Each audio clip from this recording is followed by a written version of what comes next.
Representative Christensen, thanks for joining us today. Yeah, happy to be here. Thank you. So we talked a little bit before we started this. You're 24 years old, and for a lot of folks, that's right out of college, just starting their careers. But you're in your second term here at the House. How did you get involved in politics at such a relatively young age? Well, I grew up in a family that service was really important, and not necessarily even political service, really, but just being involved in the community. My mom was a teacher, and all those sorts of things. Going to football games, helping out, with the food shelves, and all those kinds of things where service was important. In college, I got involved with former Congressman John Klein's campaign in the 2nd District, and that's kind of what piqued my political interest. And I really just, when the seat opened up in 2014, I really saw that as kind of an extension of service to my community, that Burnsville and Savage, which I've lived in my entire life, and I had a great education, a great life growing up in Burnsville and Savage, and really just wanted to give back and help make those communities great. And as a younger state rep, how much do you hear from younger constituents about issues that they're facing? I think it helps that way. I have a younger district overall, a lot of young families, especially in Savage. So I think I really kind of represent them, and I think I bring a different perspective to the legislature. Obviously I think the average age of the legislature is 57 or something, and so I'm quite a bit younger than that, and I think that's valuable to have lots of different perspectives in the legislature, lots of different ages, career backgrounds, and all those sorts of things. And kind of sticking with that, you've sponsored legislation kind of aiming to curb some of these tuition increases at Minnesota State colleges. How high of a priority is it for you to help college students tackle student debt? Yeah, I think it's extremely important. The cost of college is growing all the time, and frankly, we're seeing a lot of that increase being as an increase in administrative expenses at these schools.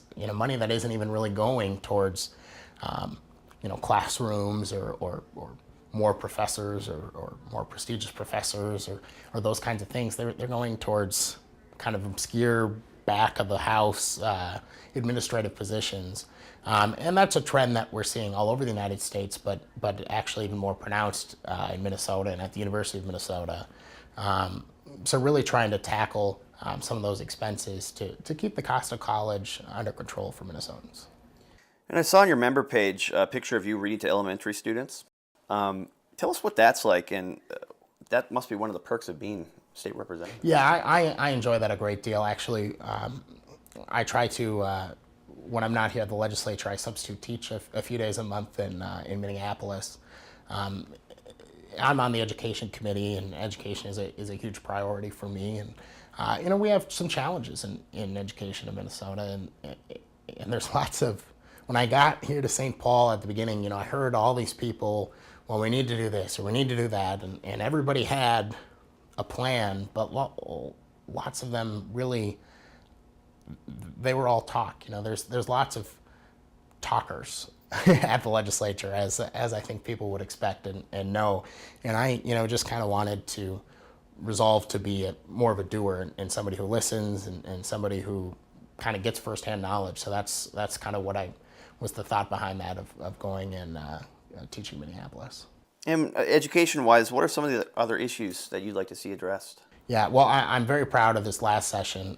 One of my top issues when I first ran for the legislature was repealing the unfair last in, first out law in Minnesota. And that was repealed last session in an agreement with Governor Dayton. And I think that's a fantastic thing for Minnesota students and for Minnesota's teachers. It's unfair to teachers that when there's the unfortunate instance of declining enrollment and teacher layoffs, that it's not taken into account how the quality of the teacher. And I think as somebody who works with teachers and substitute teachers, it's not very much fun to work in a profession where your future in that profession isn't dictated by the quality of your work.